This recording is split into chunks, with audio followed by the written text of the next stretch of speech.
Welcome to the TalkBackFans High School Basketball State of the Program with the Gilmour Lancers. I'm Pat Langdon. I'm Danny Boyce. And I'm Terry Heil.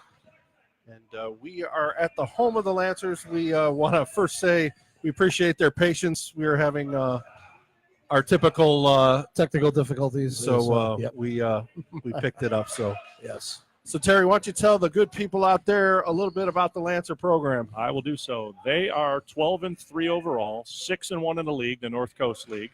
They are led by head coach Dan DeCrane, who's in his first year here at Gilmour. They come in with a 3-game winning streak, won a pair of games this weekend, defeated Trinity 99-55 on Friday night, defeated city rival Hawken on Saturday 79-47. They have an interesting week coming up this week because they will play back-to-back against Chagrin Falls on Thursday, Friday night at home here against Warren JFK, which game we'll be broadcasting, and then Saturday they go to nearby rival University School. They are number 21 in the Cleveland.com poll. They are number 8 in the News Herald poll, and I would anticipate after the weekend's events where they won a couple of ball games, a couple of teams in front of them lost, that they will move up a little bit this week. The News Herald poll comes out on Friday. So there we go. There we go. And we're joined by Connor O'Toole. Junior Connor O'Toole. Connor. Thank you for taking a few minutes after practice to talk to us. No problem. Yeah. Connor is one of the leading scorers in the area, averaging about 16.6 a game. One of the leaders in triples with 42, averages almost 6 assists a game. So, brings a little bit of everything to the party. Oh. Happens to be a coach's son as well, There you go. which is always a good sign. So tell us a little bit about how you think your season personally is going so far. I think it's going well. I'm very happy with how I'm getting my teammates involved. Averaging 6 assists is obviously a big jump from last year. I think I was averaging like 2 or 3. So I like my ability to be able to get to the paint and dish to my teammates and get them open looks. And also scoring a little more, so shots are starting to fall, which is good. And big part of my game that I like is I'm good at taking charges, so I'm averaging about a charge per game now too, so I'm happy with that. So he's him and Rory Kilbane from Benedictine. Benedictine going head and head here. Yes, they are. So, Go ahead, Terry. So, Connor, when you look at where you guys are at right now at 12-3, 6-1 in the league, where is that versus where you maybe anticipated you might be at this point in the beginning of the season? I mean, You guys think you're on pace? You think you're maybe a little ahead of where you guys might have thought you would I have think been? we're just every day trying to get better, especially since like game 1, we're a whole different team now in going on to game 15 than we were game 1. And we feel we've made improvements that were necessary, and we still are making improvements because when it comes to March, that's when it's most important. So every day just trying to get better, and we feel we definitely are on the right path for that tournament run, which we plan on making. What have been some of the positives and some of the challenges that you've had with obviously coming in new head coach, getting up, the whole transition and coming through? How has that been, and what challenges have you guys had coming through, starting anew like that and coming into the season and getting to where you're at right now? It was definitely a learning curve, playing for Coach Funstein the past 2 years. It's definitely been new when you get a new coach, but we all bought in right away, and it's just playing as a team. It's not much has changed. We want to shoot the ball. We want to play fast. We want to score. So just doing what we do. Connor, you guys, you lost a couple of really good players in your brother and in Dylan Kernisic to graduation. What changes did that necessitate for you guys to make this year in order to be successful? Well, obviously losing Declan, like my brother, those players, Johnny House, who was another starter. We know our roles are going to have to grow. With CJ coming back, my role is going to have to grow. Ryan's role is going to have to grow. A bunch of juniors and sophomores coming up, their role is going to have to grow. Declan averaged, I don't even know what he averaged, a lot last year. So that's a lot of points we got to make up. Mm-hmm. So we want to play the same way fast and score a lot of points. As you guys are progressing through the season, what team have you played that has given you guys what you would consider your toughest challenge, and has that helped you moving towards the tournament?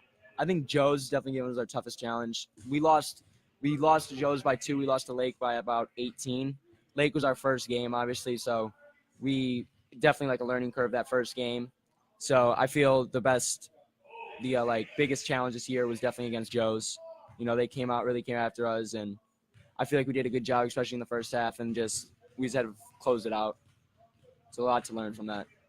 And playing in the North Coast League, and like you said, you've already had a couple of them with Lake Catholic and VASJ. What is it like having to go through a league like this where every night within the league is going to be a challenge.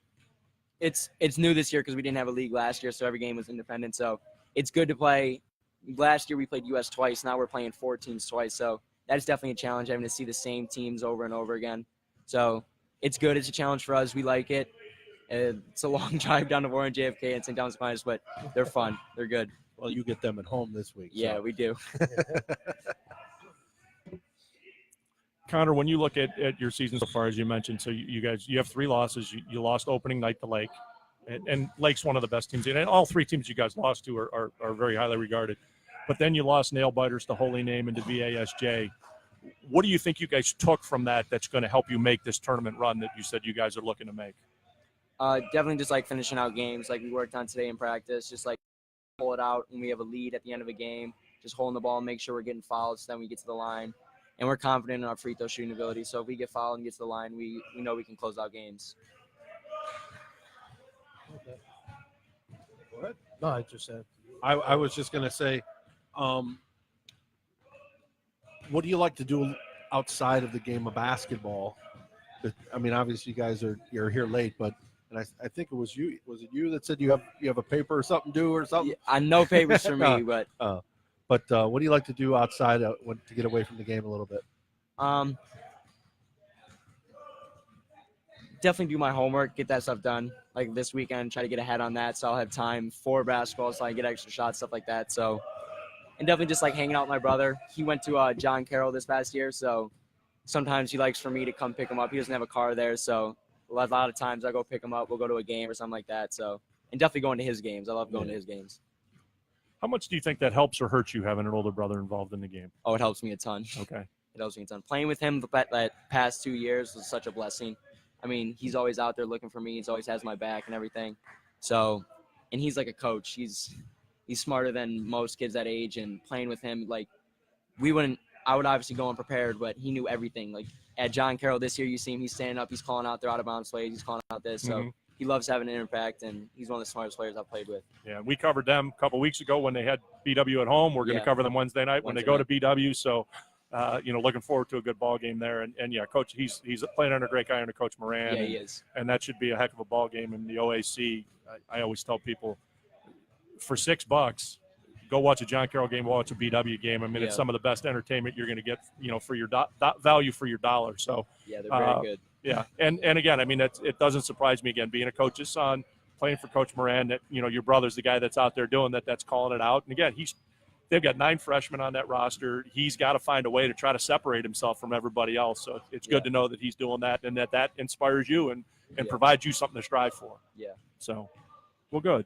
So as you look towards the rest of the season here, is there a game on your schedule in these last 7 or 8 that you look towards that to say, okay, this is going to tell us that we're ready? Obviously, like the Benedictine game, Willoughby South game. Willoughby South's had some great wins this year. Mm-hmm. Like they beat Lake Catholic, I think 2 or 3, maybe even the week after we lost to them. So definitely those 2 games, Benny and Willoughby South. Okay. Yeah, and we've had South. We had South against Menor. We had South against Brush. We had South against North. They've got some size. They're going to be bigger than you guys are, so that's going to create some issues. But it'll be a good challenge. Yes, absolutely. So, well, we appreciate you taking a few minutes to talk to us after practice and actually staying a little after so we can get this all set up. And we wish you the best of luck, and we will see you here on Friday night. yes. Thank you. We'll be doing the game live. So Thank you. thank you, Connor. Thanks for your Good time, luck. Connor. Thank Take care. So that was junior Connor O'Toole. And now we are going to be joined by senior CJ Charleston. We know this guy from the News Herald. The News Herald and every Fox 8, everywhere else. Yeah. So first off, CJ, want to say congratulations on 2 things. 1, on committing to Youngstown State for football. 2, for winning the Tony Fisher Award as essentially the MVP of the News Herald coverage area. I was there that night. I mean, it's a phenomenal award. It's a testament to all the hard work that you've put in. Let's talk a little football just to get us through this process, to get it started here. You chose Youngstown State. What else was in the mix for you?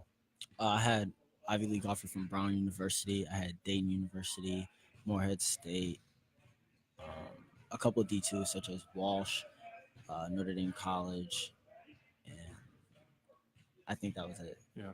And what made Youngstown State the choice? So what stuck out for me, Youngstown stuck out to me because of the coaching staff there. We got Bo Pelini. He's a great coach. And I felt like he not only wanted me to be a great player on the field, but off the field also. And I wanted to stay close to home, so that was a big factor because I wanted my parents to be able to come see me. So Youngstown fit like every single thing that I was looking for in Okay. school. And where do they see you playing position-wise? Slot receiver. Slot receiver. Yeah. Okay. So now we'll transition to basketball. Were you getting significant looks for basketball? And at any point, did you think that maybe that was going to be the route you were going to go? No, I was not getting many looks in basketball. Really? Averaging 27 a game? Yeah. That surprises me. Wow. Maybe everybody just knew you were going for Yeah, I football. think they just all had the mindset that I was going to You were going to go play football. Yeah. Okay, good enough. So since you are averaging all of those points, tell us a little bit about how you feel you personally are playing and as a team, how you guys are playing so far this year. Personally, I felt like I got in the groove midway through the season. The first game versus Lake Catholic, I was struggling a lot just because I was coming off of football and I wasn't like shooting as much. I wasn't getting in the rhythm that much. But then I started staying after practice and stuff and getting up extra shots, and I felt that helped a lot in my game. And then now I'm just in the groove, like I just said. I'm shooting it well, averaging 27, like you just said. But as a team, I felt like we have grown a lot. We have all bought into the new system coming in. It was like just a different style of play because last year we were a little bit slow. We wanted to establish like the post presence, but then this year it's like getting out and running because we have a lot of guards, and I feel like that plays to our advantage this year. How much does the football conditioning help in playing a style like that of getting out and running and up and down the court all the time? I mean, it helped, but it didn't really help that much. It's a lot different going from football to basketball. Like the first week of practice, I was gassed when we were doing our sprinting and everything. Well, if it's any consolation, we watch you run gassers here at the end, and you seem to be gliding pretty well. So you must be in pretty good basketball shape right I'm in now. basketball shape right now. CJ, what do you think was the most challenging part of the transition from Coach Funstein, who'd been here from 20 years, to Coach DeCrane and the new staff and the new system? Just like I said, just getting bought into like his new system and his new ways, because obviously with every new coach comes a new change. And for him, I think he brought a new defensive like intensity. Like we want to like get up and pressure guys and play just fast. But last year it was like a little bit slower. And like I said, we wanted to establish the post presence because we had Declan, and he was a big factor. He could do it all, and he just helped open up my game and everybody else's game. And he just found his teammates very well. But then pretty much just the defensive system and like just buying into his new ways. Coming now, being a senior and going to be moving on to Youngstown State, what are the things that you're going to take from Gilmour that's going to get you on also to the next level, but also through life? What are those things that you're going to take away from here? Just my leadership and my work ethic and my time management. I think time management is definitely key because at Gilmour you have like a rigorous schedule. You have a lot of homework, and this is like one of the top schools in the area. And just be able to manage my time because I play 3 sports: basketball, football, and track. And just to be able to manage my time with school is something that I'm going to carry over to Youngstown. But then my work ethic, I feel like I'm a hard worker, and I need to carry that over to be a successful athlete at Youngstown State. So what are you planning on studying when you get to Youngstown State? I'm undecided right now, but I'm interested in math or sports medicine or sports management. You hear that, Pat? Math guy. Good job. He can help me with my homework. There you go. Talk a little bit about the benefits of playing multiple sports, because a lot of times kids get kind of pigeonholed into one particular. You're doing 3 different ones now. Yeah. What are the benefits to doing that? Well, it just allows me to show my athletic ability because, like, as a kid, I started off playing. I was in literally like every sport. I played basketball, football, baseball, golf, and I ran track. But I don't know. I just like showing what I can do and just showing others. How insane did that drive your parents having to drive you to all these different things, like literally nonstop year round? It was crazy. Yeah, it was crazy, but they enjoy it. They enjoy watching me play. Did going to Gilmour, besides the academic side of it, did coming to Gilmour help facilitate your wanting to be able to play multiple sports? There's a lot, like Danny just said, a lot of places that's not really how it works. How have they obviously have been nurturing you in that regard, I'm assuming, right? Yeah, for sure. I heard at like other schools they want you to like focus on one main sport, but at Gilmour they felt that I could help in all 3 sports that I play, so that's what I just decided to do. So when you do have a little bit of free time outside of all the homework you have Mm-hmm. and basketball and football and track and the demands of those, and you have a little bit of time to just kind of relax, what do you like to do? I like to play There's no wrong answer, by the way. I like to play video games with my friends and teammates, and I like to go watch basketball and football, just enjoy my time. Oh, fantastic. Any what's the particular video game of choice? Definitely Fortnite. Yep. As a lot of guys we saw in the fall, a lot of football players who were big video game guys were Yeah. big Fortnite guys. So, How good are you? I'm all right. I'm all right.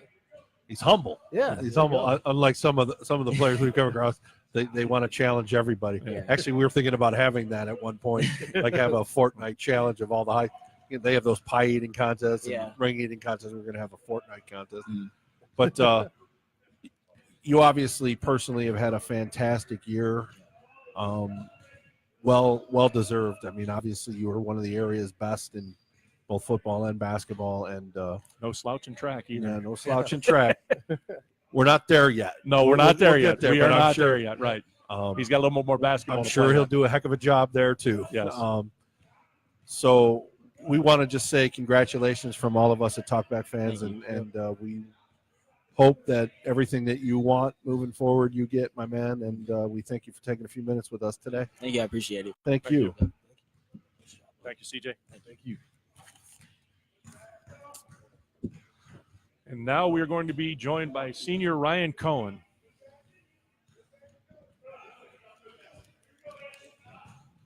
Ryan is also amongst the area leaders in assists at a little more than 3 a game. Ryan, thanks for joining us, buddy. Thanks for having me. So, Ryan, I'm going to ask you one of the same questions I asked CJ. You know, Coach Funstein was here for 20 years, kind of an institution, heck of a player here, and coached here, very successful. What's been the biggest challenge in transitioning from playing for Coach Funstein for 2 or 3 years to now Coach DeCrane and the new staff and the new system? You know, I just feel like, especially with all the young kids on our team this year, I felt like kids were taught one way for a couple of years, whether it be offensive principles, defensive principles, and then to have that change, you know, obviously with Lake in our first game, it was kind of like a punch in the face because we were just getting right into it. But I think that we're getting better as a team every day. Everyone's bought in to his system, and we're just going to keep pushing forward towards March. How do you feel the progress has come? Has it been just a slow and steady, or was there any particular spot in the season where you really felt like a switch went off and you guys started taking off? I truly believe that it was our second game that everyone realized this is how we need to play. We listen to coach, follow what he says, try and lead. I try to lead by example, whether it be practice, games, weight room. CJ and I, you know, having this be our last go around, want to make sure that we do it the right way. And how much has the coaching staff leaned on you seniors for leadership, especially bringing in a new system? Coach says it a lot. You know, player-led teams often win championships. So I feel like the more that we communicate, whether it be on the court or off, to try and be leaders, I feel like the coaching staff has really emphasized that this year, and it's worked out. What are you looking at now as a senior? What are you looking at going on to beyond just beyond Gilmour here? Any looks or anything from any local schools or any schools in general? I had really never explored the option to play college basketball, whether it be at Division 3 or 2 level. What schools are you looking at anyway, as far as like academic or anything like that? I love Syracuse University and Temple University as well. So I think those are my top 2 choices for next year. What is it that you want to study? I want to go into sports management or sports analytics. That's not going away anytime soon, Danny. No, it ain't. I know He's an analytics guy. it's a new movement. I'm loving every bit of it. There you go. So when you're watching games and all, does that having that analytical approach, does that change how you watch a basketball game, or when you're watching game film, or even just what you're seeing when you're on the court or sitting on the bench getting a breather in there? Does that change the mindset or anything? I think definitely. I think it's more when I'm watching film, and I'm seeing like which guys can really help. Like not even just our team, but other teams, whether it be I use the stat plus minus a lot as one of my like key or key statistics that I like to look at for guys that are playing a lot of minutes and how they're really affecting their team's play. And I'm going to follow up with that. How does it help you personally on the court playing when you have that mindset? I think I judge myself based on too much analytics and statistics pretty much, but I think it helps me, whether it be, I haven't really shot the ball well from the free throw line this year, and it gives me the opportunity to go back, look at that on huddle, watch what I'm doing wrong, put it back in the gym, and make sure I can get better. Hey, Ryan, can you talk about the off the court commitment to basketball? It sounds like you put in a lot of time away from just practice and maybe the weight room. Yeah. So, playing here for 4 years it's a full year commitment. If it's all about the dedication, how much you're willing to work for it. To be honest with you, it's off season is very individualized. Coaches try to do a lot of team stuff. Whether it be workouts but it's really about the work ethic. And we have a young team this year, so I'm trying to build for the future. Trying to teach young guys, sophomores that are coming up, playing in their first varsity season, what it really takes, especially after the season in the spring, even though my career will be over, just make sure guys get in the gym, whether it be shots, work on the handle, everything they need to be successful.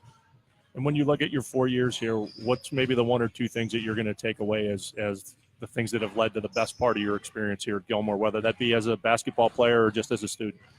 Well, I've been going to Gilmour for 15 years. So you've all the way through. Okay. I'm a lifer, yeah. And I grew up wanting to play varsity basketball for Gilmour for the longest time, and to be able to do that for 2+ years has just been a really amazing accomplishment for myself, being a captain this year.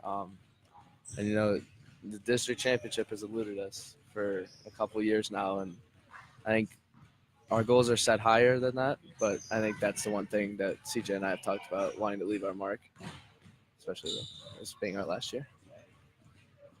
Well, we appreciate you taking a couple of minutes to talk to us after practice. I know it's been a long day. In your case, a long 15 years. But we wish you the best of luck, and we'll see you on Friday when we're here. And Thank you so much. good luck the rest of the way. Thank you. Thank you, Ryan. Now I believe we're going to be joined by Assistant Kirk Culler.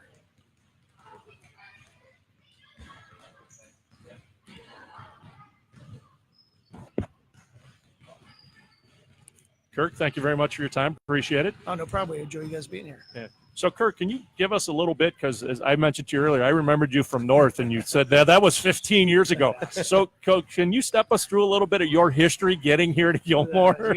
I didn't realize it was that long. I apologize. I wasn't trying to age you.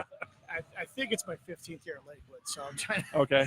No, but so I was at North for 5 years, and then I left to go to Lakewood, which was in the LEL at the time, which was not a great opportunity. And then my third year there, our third child was triplets. So I continued to teach there. I didn't coach the next year. And then actually the year after is when Sean got the job at Ignatius. So I ended up helping him there for 7 years.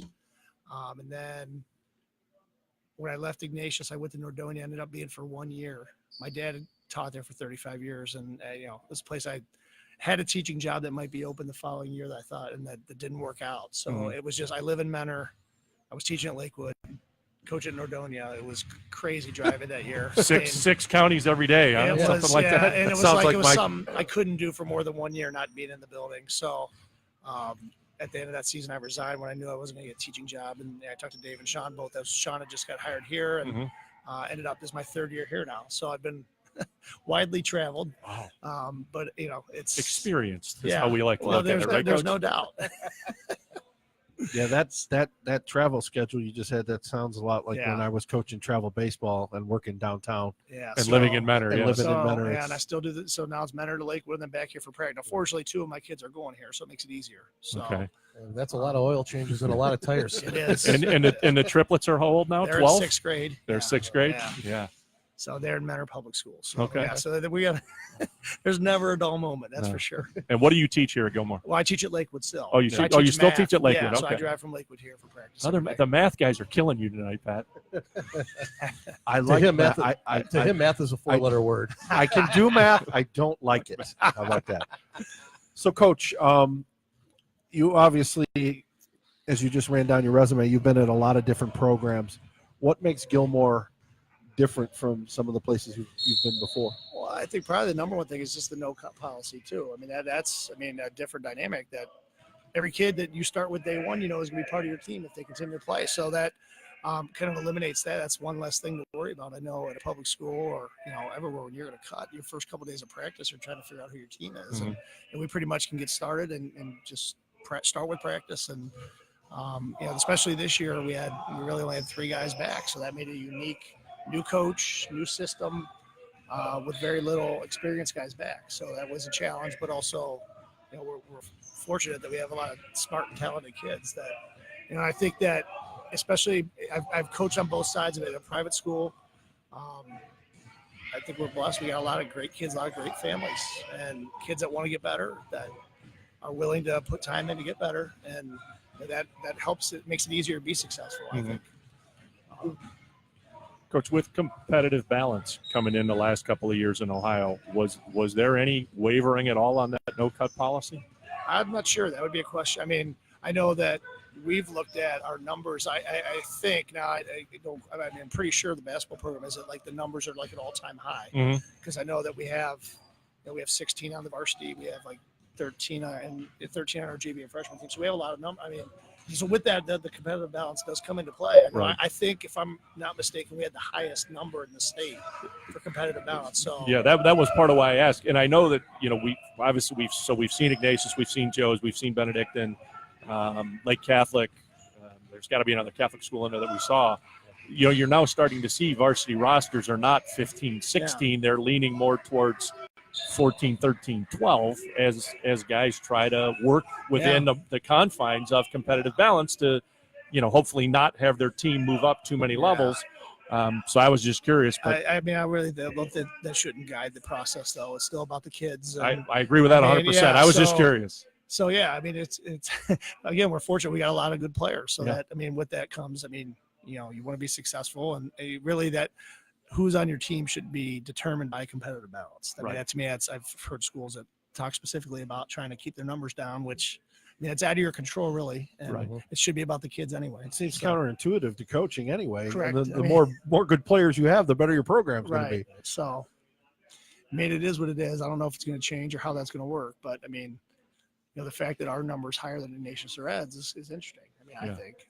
No, I think it's a testament to what you guys are doing, and that's always been one of the things that has impressed me by Gilmour. I went to Mount Carmel, played at Benedictine, and we had played Gilmour quite a bit over the years, and there was always something about this place that set it apart, and I think it's things like that where there's a principled aspect to it that you guys have certain things that you stand for, and that's one thing. There's definitely it's student athlete. The fact that.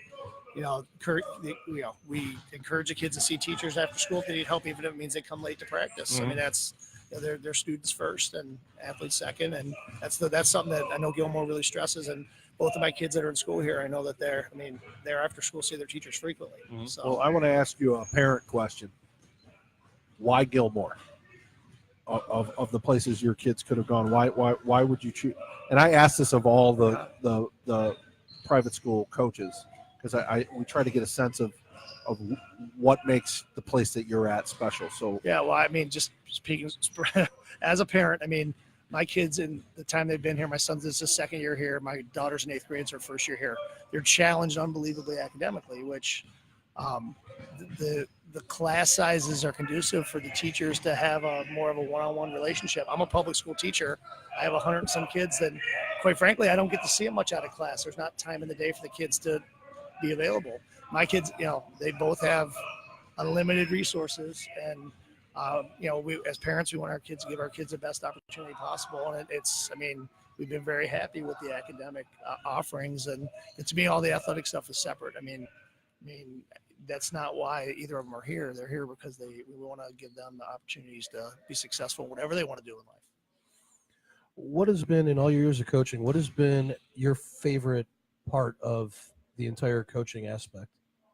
Practice. I mean, working with kids on a daily basis, trying to challenge them to be the best they can be. I mean, I'm a teacher and a coach, and that's really, what's a classroom, or there's no different, especially this year. I mean, the system we're playing is based on making decisions, and we've kind of stepped back. We don't call plays.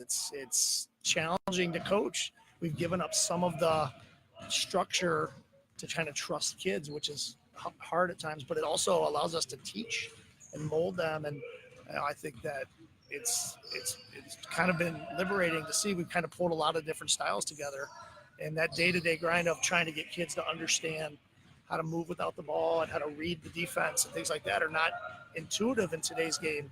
I think AAU has made it more individual based than about me, and our style is more about being unselfish and being able to read the defense and make the right play.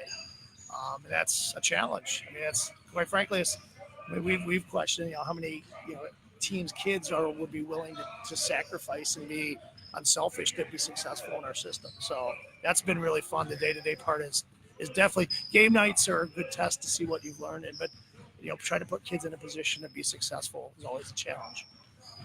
And I think I know where he gets that from, because we saw one of his mentors the other night, and I'm a firm believer that every coach is a little bit of everybody that they ever played for.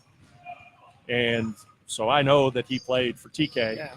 And one of the things that I think TK doesn't get nearly enough credit for, and I see it in his style, and I see it in Coach Heil's style over at BW, is they're not only good at knowing what their team strengths and weaknesses are, but they're very good at exploiting the other team's weaknesses and putting kids in position where they can see where the weakness is and to go attack it. Well, there's no, and TK and I actually grew up together in Stowe. We didn't go to high school together because he went to Hoban, but same thing for me. Dave Close was my high school coach at Stowe, who's very disciplined. Mhm. I mean, Dan and I both grew up in Stowe, never met each other until he took the job here. And then, I knew TK. We were the same age. He was a year older than me at Hoban, but we share a lot of the same visions for basketball. And that part of it's been fun. And I think we both, especially the style we're playing, has been challenging to put together because the kids have a lot of freedom, and that's sometimes the coach is a little bit scary because you're relying on them to make good decisions. And I think that I think TK's philosophy has always been like that. And I think that Dan kind of does share that, and it's good for kids. Yeah. Well, if you educate them properly, then once they start to make some decisions, hopefully it's not a big issue, right? Yeah. Well, I think the two biggest skills and the way we're playing is intelligence and skill level. And the reason why we're playing the way we are is because we have a lot of smart kids that are skilled and work on their game. And it's easy to be successful when they have those two, and when they understand the game and they're skilled and can shoot it, handle it, pass it. Makes it a lot easier to play offense for sure. And you mentioned Coach Close from Stowe. Who else maybe did you either play for or coach with that helped kind of shape your approach to the game? My dad was a coach in Nordonia for 35 years, so he had a lot of coaches that that grew up around, really around their practices and games. Old times. Dave McLaughlin was a coach in Nordonia when I was little. Dave Smith was another guy that my dad coached with. I played college at Malone, Hal Smith. I love a lot of different styles, fortunately, as a coach and as a player that have kind of more. I mean, Sean and I coached together for 7 years, actually 9 years, including 2 here. And, we different philosophies at times, but a lot of the same things from all these different coaches. There's a lot of similarities to the way the game should be played at both ends. The discipline, the teamwork, all the intangible type things that coaches are trying to get the most out of players is consistent from all the guys I've been around. Well, I want to ask you one question, because you just said your favorite part is the practice. I think you said you have about 15 or 16 kids on the freshman JV level. Who is somebody or a couple of somebodies from that group that you guys are eyeing to, obviously you have a couple of seniors that are going to be leaving your program? We're fortunate is that when we're playing between 9 and 11 kids a game, and 7 or 8 of them are underclassmen. So we're hopefully the fruits of our labor will continue to I think we have the junior and sophomore classes are both deep and pretty and good. So that's hopefully it gets easier every year. Is that now we're kids are going to be familiar with how we're going to play, and hopefully that we're set up to be good for years to come too, not just for this year. And we've been good too. I mean, it's Right. We're playing much different than we did a year ago. Without Declan, a lot of things went through him. Really we don't post up hardly at all in the way we play now. So you can look at a lot of schools that were kind of similar to it that we kind of pulled from the way Solon played. Mentor's always played. I think you can see a little bit of those things sprinkled within what we're trying to do. And Coach, what would be you made the point about that it's about so much more than basketball. So what are the couple of things that you hope that a Kirk Culler coach player takes with them, not only into basketball if they go on to another level, but into life to be successful? Well, hopefully they know that you care about them. Number two, that they try to make me better. I think as a coach, they're going to listen to you when they know what you're talking about. So that, the preparation is important to study the game and so that you can explain it in a way that they understand it. And then hopefully they always push me to be my best. Those are things that all coaches and teachers should hopefully strive to do. To get the most out of their, players, students, whoever you're trying to affect. Well, we appreciate you taking a few minutes with us. We wish you the best of luck. It sounds like you guys are well on your way to building something or sustaining something as you guys move forward here. And we're going to see you Friday night against Warren JFK. And we appreciate your time. Thank you very, very much, Coach. Thanks, guys, for coming out. Thanks much, Coach. Appreciate it. Thank you, sir. And we have reached that time, Terry. Yes, it's that time. It's time to talk to the head coach, Coach Dan DeCrane, in his first year here at Gilmour. Coach, thanks for having us. Really appreciate it. Has done everything tonight, including giving us his Wi-Fi password. All good. All good. Thanks for being here, guys. It means a lot to me, but more importantly, the program and the school. Yeah. And that's what we're trying to do as much as we can. I kind of think I'm the high school sports nut in the group and have kind of dragged these two guys along to some stuff. But for us, it's trying to get to the heartbeat of what's going on in the area, trying to get ingrained in as many programs as we can, learn as much as we can. And, I think there's a lot of benefit we think there's a lot of benefit. It's clearly not just me on this in terms of getting a kid in front of a microphone, giving him some confidence. A kid like CJ, he's been interviewed for a while, but some of these other guys that we've seen, obviously it's a new experience for him.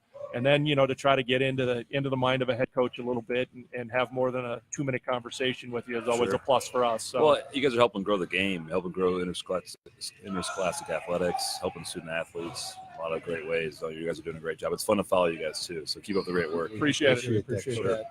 So you're new to Gilmour. Yeah. Yes, sir. How would you characterize your first go around here? It's been great. Crazy good is what I would describe it. Looking back in late June, early July, making 2-hour trips at odd hours of the night or early mornings to come be around the kids, get my basketball work in as much as I could, and then get my family ready for the big move to start a new job here during the school day and being around a great group of kids. Very, very blessed with that. But it's been going very well. I appreciate the first question because that's why I'm here. I'm here for Gilmour. Basketball, yes, but my family and I moved up here because of the great community that this is, and basketball's the cherry on top. So I'm going to ask you the other end of that spectrum. Sure. So you were in Columbus, you were at Bishop Hartley, then you were at Bishop Reedy. 4 years, big steps every year. Clearly we get the attraction of why Gilmour. Sure. But how hard was it to leave? The biggest thing, and I was thinking about this, Terry, this past week, because I think about the kids often, is the weirdest day of my life. It was hard for about 3 hours was when I told the kids at Reedy right before summer practice that I was leaving. And it was completely blindsided to them. Things developed with me and Gilmour later in the hiring process for a lot of high school coaches. It was middle of June before it was all said and done. So I was coaching the summer with my Reedy guys. And it was going to be year 5 for me. And so developing the relationships with some of the kids, we were kind of a little bit younger, but we had some, good group of 4 seniors that were going to come back. I knew those guys for 4 or 5 years because I started to get to know them when I first took the job, or I even knew some of them when I was at Hartley. So that was the hardest part, was looking at those guys in the face. from a professional standpoint. And Gilmour's given me a new role here in college counseling that I can grow my educational background in. So that was attractive. And but that part was hard. And then honestly, my family started to make Columbus a home. Even though we were from Northeast Ohio, we were there for 7 years, and my kids are born there.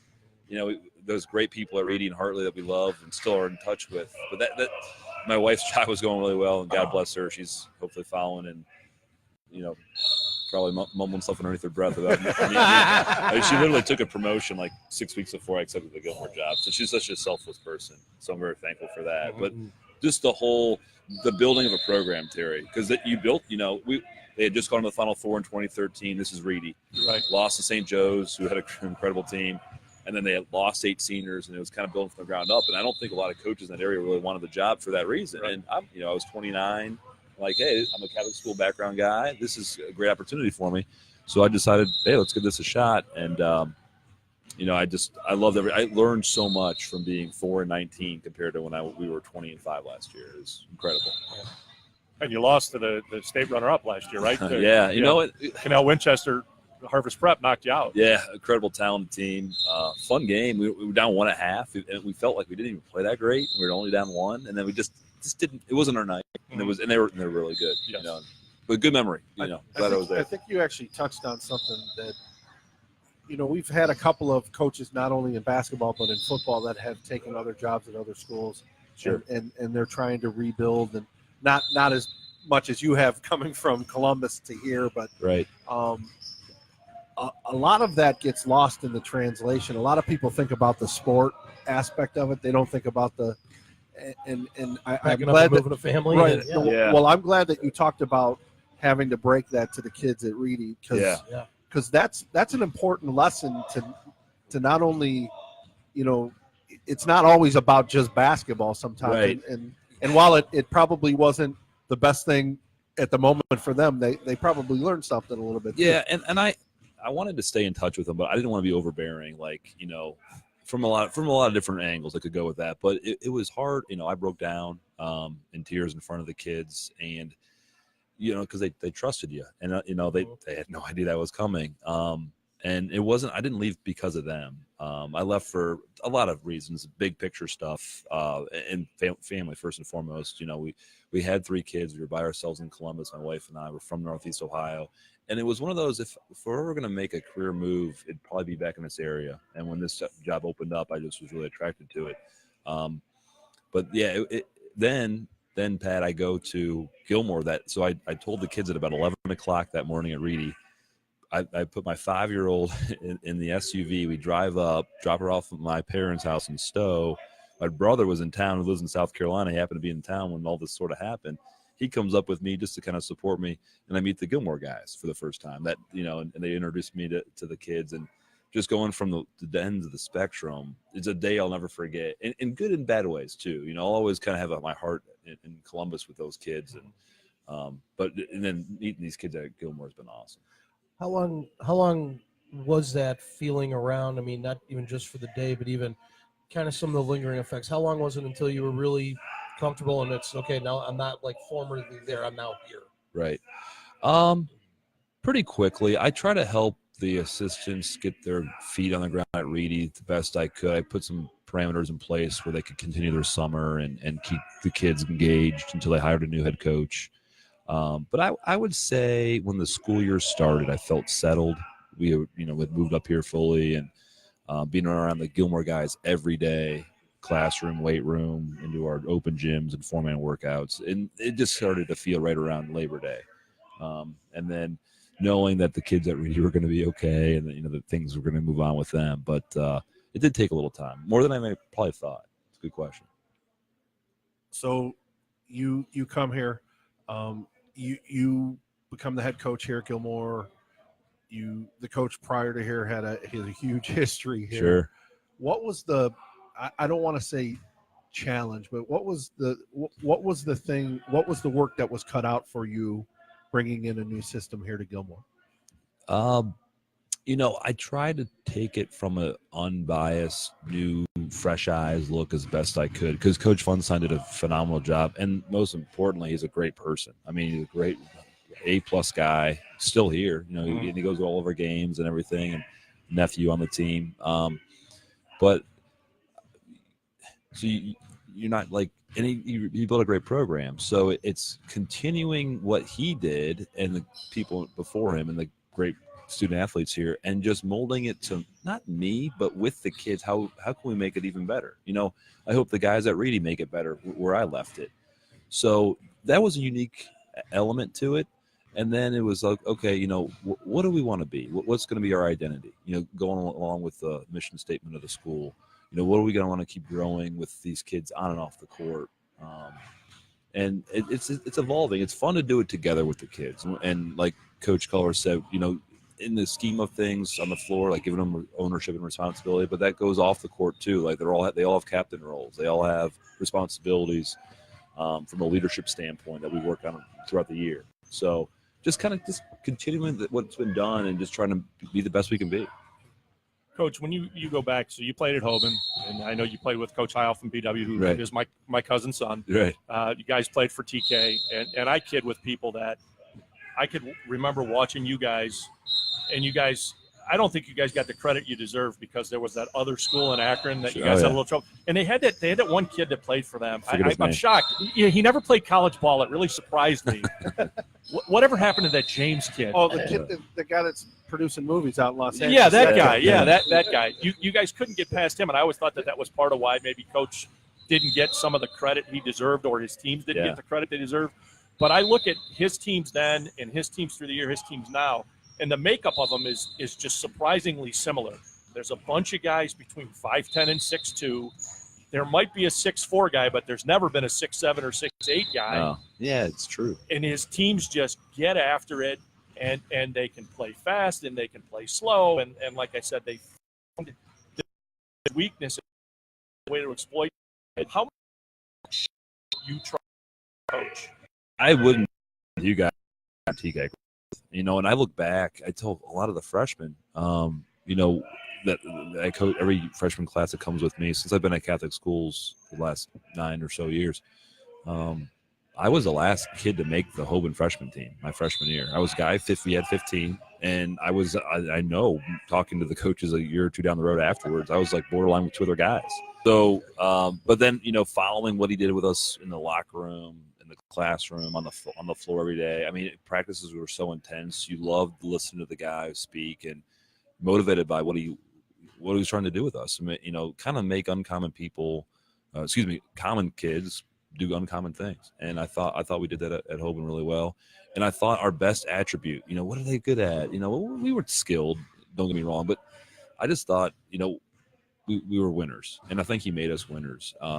Back in the day when there was only 20 games, we won 19 our senior year. And again, we didn't have a guy taller than 6'3". We played some really good teams in Akron, and Central Howard booked all really good back then too. And then building character with you off the court, and then look what Tom did, look what I did in that class.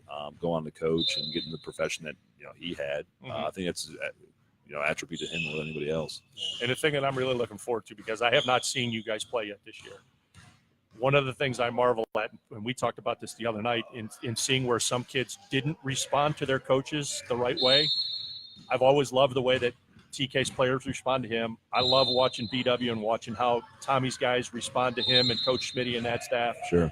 And again, I know you have a little bit different kind of kid here at Gilmour than some of the other places we've been, but that's one of the things I'm going to be looking for, is how do these guys respond to you and to Kirk and the rest of your staff? And I have a pretty good idea what I'm going to see. Yeah, and they're kids. They're 14, 18. They're going to make mistakes. We ask them not to make the same mistakes twice and give us max effort. And if they do that, usually good things happen. Yeah.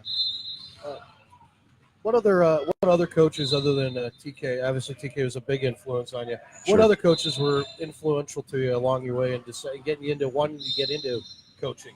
Yeah, especially at this level. Sure. I left the game after I played 2 years of basketball at Muskingum College, and Coach Burson's his last year of his long, historic career were those two. But just watching the college game a little bit, and I left kind of burned out as a player, and thinking I'd coach one day, maybe assistant somewhere or just coach my kids. But then TK and Tim Lucy, who was the head coach at Chippewa, but he was my JV coach at Hoban, and he's still back at Hoban after his time in Doylestown.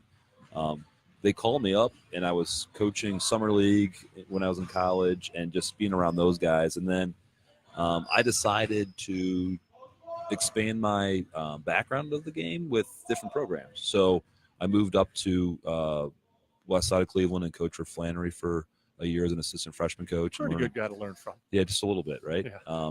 And They've won a few games over the years. yeah, just a tad. But just watching an elite program. I mean, why do they win? What do they do? You know, how do the coaches handle players, and how do they build a feeder school system, and how do they prepare for a almost yearly a state tournament run? Like, all those things were important. And I was younger, wanted to be impressionable about that. And then I took a whole new twist. I went back to a master's in teaching at Kent State.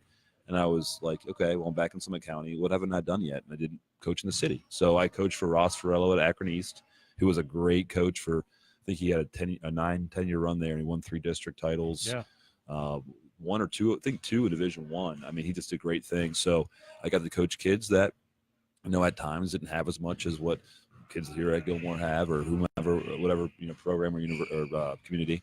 So that was a great experience for me. And then I was dating my now wife and looking for jobs in teaching and coaching, and Columbus had more openings.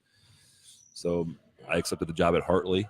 Randy Quartercracks has been there for, I think, 20 years now, or close to it, and he's won 250, 300 games or so. Randy Quartercracks is a heck of a softball player. Heck of a softball player. I think he's like the second rebounding leader in Finley's history. I mean, he just set a lot of records. He played for Dave Neal on steals. Okay.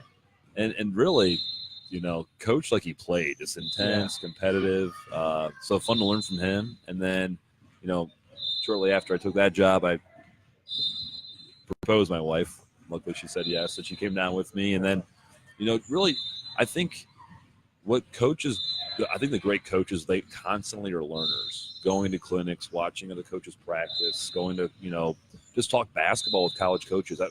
Bob Gloney, who's at Denison, and was at Reedy before, way before me.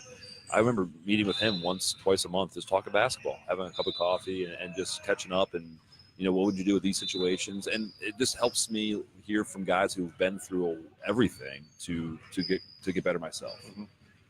So building a program here at Gilmour, you were talking about it ads in the feeder program and that kind of thing. I would have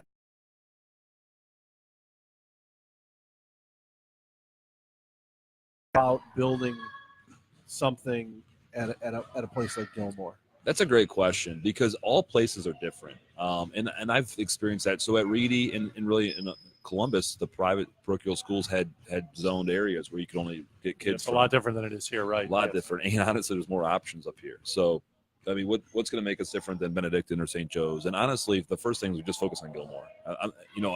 I follow what other programs do, but I never talk about, or I'm only worried about us. So how our kids first and foremost conduct themselves, because they're role models for everyone who comes into this in the gym, working with Sean O'Toole, who's an incredible, basketball coach, let alone leader and an athletic director. And he's able to, run his programs that he's done for 25, 30 years, and having those connections with people who are in your gym constantly. Because we have 4 courts, at Reedy we had 1. That was a challenge for me. I was trying to work with area AAU programs to practice there and play there, and running my own camps. I had my own summer league, and all that kind of stuff is more feasible here with the facilities that we have. And that was an attractive draw as a coach, because you can do more with what we have here and blessed with. And then your ultimate ambassadors are your people here. So the better experiences our kids have, they're gonna go back to St. Rita's or Jesu, wherever they're from, and wow, I want to be Ian Miller from St. Rita's, or we have a CJ's from St. Rita's too, or all the schools that we've gotten kids to come from. Mm-hmm. On top of our Gilmour, grade school, like Ryan Cohn's a lifer. He's been here since he's been 3. Yeah, that's what he told Yeah, us. so it's crazy, but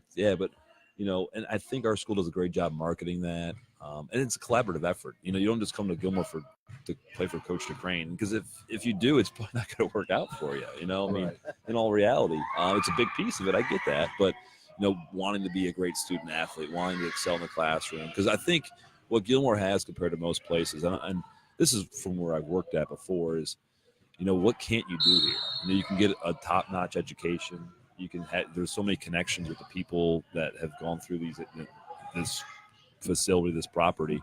on top of doing hopefully something really special in athletics too. Coach, What is ahead, okay, Dan. what has been the most rewarding thing in all your years of coaching? What's been the most rewarding part of it? It's a great question. I hope it happens here because I think what I felt at Reedy, although I had this weird feeling of, this is going to kind of, I'm backtracking a little bit, fatigue at the end of last year, but we went from 4 wins to 20.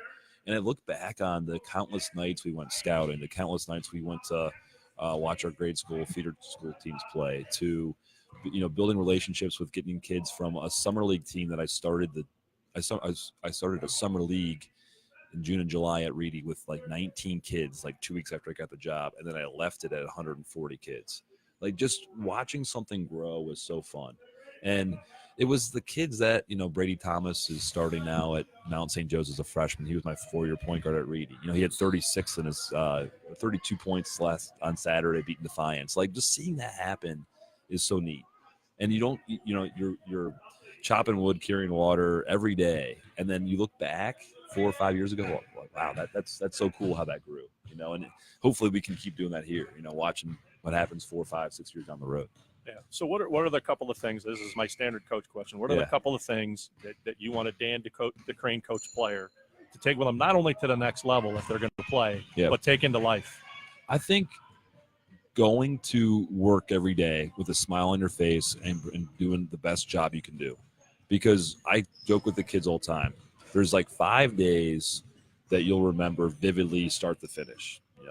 Day you get married, graduation, first child, maybe another great life event that, unpredictable, whatever. But like you live thousands of others, so how are you going to approach every day? You're going to get better. You make people around you better. Because that's what we're trying to do in the practice court, scouting room, our leadership sessions that we do with our kids. We're trying to make them better, and I think if you attack the day like, hey, I'm going to make everyone around me in my community, my team better, think about what kind of great life you're going to live. And we get to do it through basketball, from 4 to 6 every day at practice and game days and stuff like that. But it's more to it. I just think, the kids that are in college right now that I coach at Reedy, hopefully they thought, man, that was fun to compete with for my school. It was fun to, go to practice every day and go against each other. But it was also great learning, like, oh my gosh, now I do have bills to pay. I do have, classes to go, studying, more life responsibilities, and hopefully they're equipped to do well and succeed in that based on what we were able to do through basketball. And then to take it back to basketball, a couple of your guys talked about the fact that a district title has been elusive. Yeah. And that the goals actually go beyond that. Sure. But how big would that be for your squad this year to win a district title? Oh, huge. And what'll be so neat if we are fortunate enough and earn it, which we got to keep doing every day, is it'll be from them. It'll be all player led. It'll just be so much fun and enjoy for me. The short time I'm here to see the kids' faces, if they were able to, capture that, because they put in so much work. I mean, it was funny to watch Connor talk first, and you guys asked him the question of what your hobbies are outside of basketball, and he froze because the kid, I've never seen somebody work so hard at the game, because he has hobbies, but he just didn't know what to say. And we always preface that question with there's no right or wrong answers. And he's just like, and we know his father, so Right, we have an idea what's going on. Yeah, sure. But those, Ryan Cohn, who's been here since he's 3, and watching all the players in the uniforms that he grew up seeing, and then being one, and CJ, all the incredible things he's done, and we talked about it like, hey, you guys had a phenomenal football year, so much fun to watch them. Just came up that little bit short to the team that won the state title, like that. And honestly, it's just a couple plays, and it's right before you guys came in here. I told them, I'm like, we're going to have a hard practice. We're going to compete, but we're going to make it not easy for you guys. So the games hopefully are, successful at the end. And I just think what the community can, you look at all the banners over there that are on the wall, girls soccer, girls basketball, swimming, ice hockey, why not boys basketball? Why can't we put one up there? So that's the goal. You mentioned earlier about, proposing to your wife, and then you're taking the job down in Columbus, and then moving the family. Yeah. How big is that, having the family being that supportive of, hey, this is there's an opportunity we have? How big is that to have a family that's that supportive of it as well? I got 3 girls. They're 5, 3, and 1, and a wonderful wife. Poor guy. I Need a know. hug? The fun's only That's the only fun that's to the start. problem. Yeah, in like 10 years, it'll be a lot of gray hairs, or Or any no hair. or no hair. Yeah, it's either me or Danny. Pick one. Yeah, but my wife said something to me last night because she's never missed a game. She missed 2 games actually. I take that back because she went to New York City on a family trip with my daughters, and they're always here. They're always early, supportive, and they love it. We kind of like live for it in a way. And she said, when I watch you guys play, everything's here. Our kids are here. You're coaching. I love to cheer for for your players and the school, and it makes it fun, And she's a sports person, obviously too, which helps. Otherwise, it might not work out. But it just, we get to live it every day, and it's fun. I'm proud to be the coach here. It's an honor. But I also am very look up in the stands kind of to see where they're at, and just very proud to that's my team too, and that's a great question. It's huge. She was very supportive when I took the job here, and we had some some back-breaking box moving and all that kind of fun stuff, and schools changing with daycares with school kids. Where are the and pillows? everything. Yeah, I'm not moving any books. Yeah, exactly. So, but it's been, I'm blessed for sure. Now I'm going to ask my obligatory coach question, and I'm not trying to put you on the spot, but I ask all the coaches this: what has basketball given to you personally? A lot. You look down. 15 years ago, I just loved to compete, loved to play. I was playing at Hoban. It was so meaningful to me. It just given me character. There's so much adversity that goes in the game. Bad calls, injuries. I had injuries, growing up in high school and college. Not playing in college, that gave me adversity, and it shows you who you are today because you're made. One of my favorite Dr. Martin Luther King Jr. quotes is, "A man is measured in times of adversity, not times of triumph." And you see that so much in sports. And basketball was one of that. Look at me. I'm not going to be drawn by college recruiters. I barely made my high school basketball team at times. Until I was able to prove myself through hard work and dedication. I was going to say being 15 of 15 and a freshman team would create a little adversity for you. Yeah, Exactly. So just, I can go back to work ethic, preparation, being organized to what I was able to do through this game. And I got burned out after I left the college game. But I came right back to it for a reason, I think. Because I loved it. I wanted it. And then what TK did with us and me and Tom, that we already talked about, I wanted to do that with other guys, and I wanted to go to battle with them and prepare for them. It's funny. Everyone thinks like coaching, Friday night games. That's like the 195th thing we can do. There's so many more things that go to coaching besides when you guys get to see us this Friday, which we're excited about. It's an important one, sure. Yeah, sure. But there's so much more to it, and you got to embrace that. And I see the coaching side from a player's standpoint when I watch TK do such a great job with that. And I kind of wanted to I always envied him. I thought, man, that's awesome. We could do that. And he encouraged me to go back to get another degree in teaching so I could do it, from a full-time standpoint. And, but no, just the person I am today, we always say, Kirk mentioned it too, the basketball court's an extension of the classroom. And it's very true, and I'm lucky to go to work every day saying I coach basketball for a living. Well, you got a heck of an extension.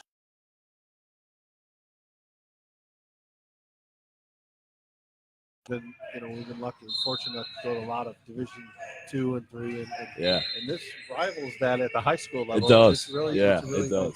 So we appreciate you, rolling out the carpet for us tonight. 100%. And Absolutely taking a few minutes. I know it's been probably a very long day for you. Oh yeah, they're all long though. It's basketball season. It should be long. If it's not long, I'm probably doing something wrong. Right. So. But we wish you the best of luck, and we look very much forward to seeing you guys Friday night against Warren JFK. Thank you. Thanks for the coverage, guys. If there's anything you guys need, too, don't be hesitant to ask. We'll probably need your password Friday night. Yeah, I'll get you signed in. We'll be good. All right, this has been Talkback Fans State of the Program with Gilmour. I am Pat Langman. I'm Danny Boyce. And I'm Terry Heil. And we'll see you tomorrow night on our regular show from Lino's at 7 p.m. See ya. Oh, thank you, guys.